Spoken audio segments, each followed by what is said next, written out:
ہمارے پاس جب لوگ آتے ہیں اور وہ داخل طریقت ہوتے ہیں تو ہم جو بنیادی چیزیں ان کو بتاتے ہیں تو ان میں سے ایک چیز یہ لازمی بتاتے ہیں کہ رزق پاک نہیں ہوگا تو باطن روشن نہیں ہوگا. یہ بنیادی بات ہے.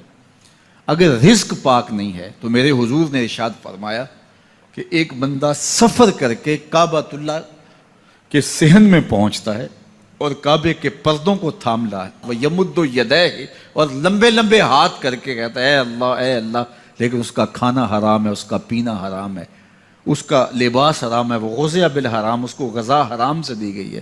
میرے حضور نے فرمایا اس کی کوئی دعا قبول نہیں ہوگی.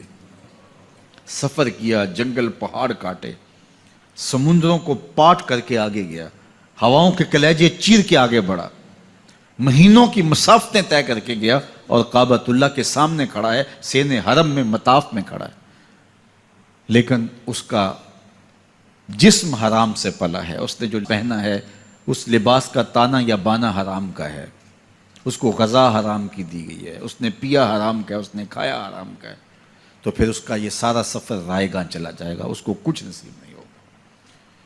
تو سب سے پہلی شرط اس عنوان سے عقل حلال ہے. اس کے بعد پہ صدق مقال ہے کہ آپ کی زبان جھوٹ نہ بولے. جب کوئی شخص جھوٹ بولتا ہے, روحانیات تو دور کی بات ہے, اللہ کے فرشتے اس سے 1 میل دور ہٹ جاتے ہیں. جب کوئی شخص جھوٹ بولتا ہے تو حدیث پاک میں آتا ہے اس کے منہ سے ایک خاص قسم کی بدبو نکلتی ہے.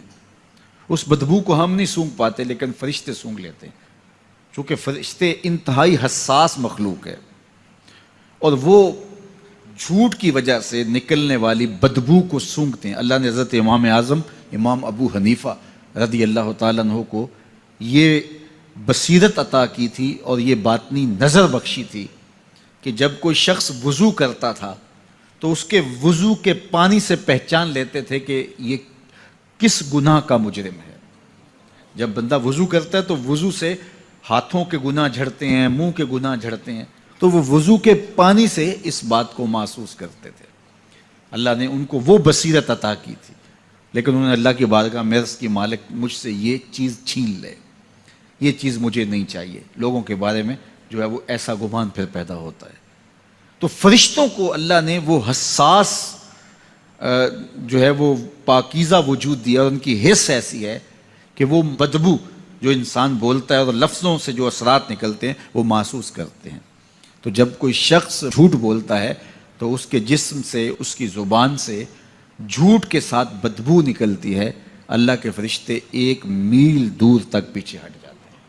تو مجھے بتائیے جو شخص جھوٹ بولتا ہو کیا اسے کوئی روحانی مرتبہ مل سکتا ہے؟ یہ سوچا بھی نہیں جا سکتا, یہ امکانات سے ہی نہیں ہے. اللہ کے محبوب علیہ السلام سے پوچھا گیا کہ حضور کوئی مسلمان کوئی مومن کیا بزدل ہو سکتا ہے؟ فرمایا نہیں, وہ بہادر ہوتا ہے, لیکن ہو سکتا ہے کبھی اس سے بزدلی بھی سرزد ہو جائے. انسانی کمزوری ہے, کبھی انسان بہت طاقت میں ہوتا ہے اور کبھی انسان کمزور بھی پڑ جاتا ہے. فرمایا ہو سکتا ہے کبھی اس سے ہو بھی جائے. پھر پوچھا کہ بخل کر سکتا ہے؟ فرمایا نہیں, مومن سخی ہوتا ہے لیکن ہو سکتا ہے کبھی اس سے بخل بھی ہو جائے. کبھی کبھی دولت اسے اچھی بھی لگنے لگ جاتی ہے, جس طرح فرمایا گیا کہ اولاد مبخلتن مجبنتن, یہ جو اولاد ہوتی ہے یہ بندے کو بخیل بھی بنا دیتی ہے اور بزدل بھی بنا دیتی ہے. جب اولاد نہیں ہوتی تو بندہ سخی بھی ہوتا ہے اور بندہ جو ہے وہ مشکل حالات میں بھی کود جاتا ہے, لیکن جب اولاد ہوتی ہے تو پھر مشکل حالات میں کودنے سے پہلے سوچتا ہے میرے بچے ہیں یتیم ہو جائیں گے. اس کو یہ خیال آتا ہے, پہلے ایسے مال لٹاتا ہے لیکن اولاد ہو جائے تو پھر وہ اولاد کا سوچتا ہے کہ ان کے لیے کچھ میں جمع کر لوں.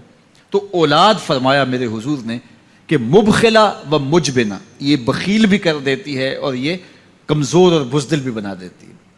تو مومن ہوتا بہادر ہے لیکن ہو سکتا ہے کبھی اس سے بزدلی بھی ہو جائے. مومن سخی ہوتا ہے لیکن کبھی ہو سکتا ہے اس سے بخل بھی ہو جائے. لیکن تیسرا سوال حضور سے پوچھا گیا کہ مومن جھوٹا ہو سکتا ہے؟ تو اس پہ 2 ٹوک کہا, نہیں جھوٹا نہیں ہو سکتا. یہ نہیں ہو سکتا کہ مومن ہو اور جھوٹا ہو, وہ سچ بولنے والا ہوگا. تو عقل حلال اور صدق مقال, یہ 2 خوبیاں جو ہیں یہ اہل اللہ کا طرائے امتیاز ہے, اور یہ مجھے اور آپ کو اختیار کرنی چاہیے. حضرت خلیل اللہ جب وادی غیر ذی زرع میں سیدہ ہاجرہ اور ان کے معصوم نونہال کو چھوڑ کر کے جانے لگے. ایسی وادی جہاں حیوانی وجود بھی نہیں تھا، نباتات بھی نہیں پائے جاتے تھے، پانی کا ایک قطرہ بھی دستیاب نہیں تھا. کالے سیاہ محیط پہاڑ جیسے فولاد پگھلا کے ڈال دیا ہو. وہ وادی جہاں دن کو بھی خوف آئے، وہاں حضرت ہاجرہ نے راتیں بھی گزاری.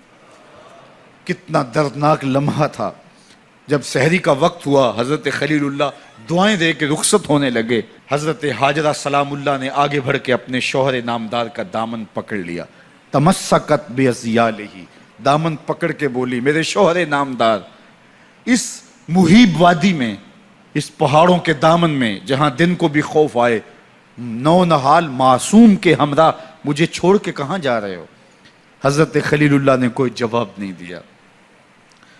پھر قدم اٹھایا تو زوجہ نے پھر دامن پکڑا، پھر وہی سوال، پھر کوئی جواب نہیں آیا. تیسری مرتبہ دامن پکڑا، خلیل اللہ کی جانب سے کوئی جواب نہیں آیا. تو خاتون خود بولی، کیا اللہ کا حکم تو نہیں؟ تو حضرت خلیل اللہ نے کہا، نعم، ہاں اسی کا حکم ہے. حضرت ہاجرہ نے دامن چھوڑ دیا، کہا جائیے، خیر سے جائیے، اگر اس کا حکم ہے وہ ہمیں ضائع نہیں ہونے دے گا. جہاں دن نہیں گزارے جا سکتے تھے، پھر اس خاتون نے وہاں راتیں بھی کاٹی. وہ وادی جس میں وحشت بھی قدم رکھتی تھی ڈر ڈر کے، جہاں پھرتے تھے آوارہ تھپیڑے بادے سر سر کے، جہاں پر گھاس اگتی ہے، جہاں نہ پھول کھلتے ہیں، مگر وہ سرزمین ہے آسماں بھی جھک کے ملتے ہیں. اپنی پاک باز بیوی اور نونہال بیٹے کو چھوڑ کے حضرت خلیل اللہ دعائیں دے کے رخصت ہو گئے. تھوڑا سا توشہ تھا، 2-1 دن کے بعد ختم ہو گیا. پھر ماں کی چھاتی سے دودھ بھی خشک ہو گیا. نونہال پیاس سے تڑپنے لگا. ماں تو پھر ماں ہوتی ہے، تڑپتی ہوئی ممتا کا دل بے قرار ہوا. ایک پتھر کے سائے میں معصوم اسماعیل علیہ السلام کو لٹایا اور پانی کی تلاش میں جبل صفا پہ چڑھی. اطراف میں آسمانوں کی طرف دیکھا، کہیں کوئی پرندے اڑتے دکھائی دیں اور پانی کا نشان ملے اور میں وہاں سے بیٹے کے لیے 2 بوند لے آؤں، لیکن کچھ دکھائی نہیں دیا. تا حد نظر پھیلا ہوا آسمان ہی آسمان ہے اور پہاڑ ہی پہاڑ نیچے دکھائی دیتے ہیں. پھر مروہ پہ آئیں، درمیان میں نشیبی جگہ تھی، وہاں بیٹے کا من موہنا چہرہ دکھائی نہیں دیتا تھا. دوڑ کے گزری اور جا کے صفا پہ گھوم کے دیکھا، کچھ نظر نہیں آیا. ادھر بھی دیکھ لیا، ادھر بھی دیکھ لیا، لیکن ماں تھی. پھر دوبارہ صفا پہ آئی، صفا پہ دیکھا، کچھ دکھائی نہیں دیا. پھر تڑپ کے مروہ پہ آئیں، وہاں پھر دیکھا، کچھ دکھائی نہیں دیا. پھر صفا پہ آئی، کبھی صفا پہ کبھی مروہ پہ. تڑپتی ہوئی ماں کی ممتا، بے قرار دل، ادھر پانی کی پیاس سے تڑپتا ہوا معصوم اسماعیل پتھر کی اوٹ میں. درمیان سے ماں گزرتی ہے تو بھاگ کے گزرتی ہے کہ بیٹے کا من مونا چہرہ بھی نگاہوں کے سامنے رہے. ذرا منظر تو دیکھو کتنا دل آویز ہے. اللہ اکبر، سینوں میں پتے پانی ہو جائیں، پتھر بھی ہو تو پگھل جائے اس زہرہ گداز داستان سے. لیکن اللہ پر توکل اور ماں کی بے قراریاں، کبھی صفا پہ کبھی مروہ پہ، زبان پہ شکایت نہیں ہے. پھر جب مروہ پہ پہنچتی ہیں، 7 چکر مکمل ہو گئے، تو ادھر کیا دیکھا کہ معصوم اسماعیل ایڑیاں رگڑ رہا ہے. ماں کا دل ڈولنے لگا کہ بیٹا آخری لمحوں میں. دوڑی کہ بیٹے کو جا کے اپنی چھاتی سے چمٹاؤں، ہو سکتا ہے 2 قطرے دودھ کے اس کی زندگی کی آس بندھا دیں. تو ماں دوڑتی ہوئی آئی، لیکن جب قریب آئی تو منظر بدلا ہوا تھا. معصوم کی ایڑیوں کے رگڑنے سے تازہ چشمہ پھوٹ رہا ہے.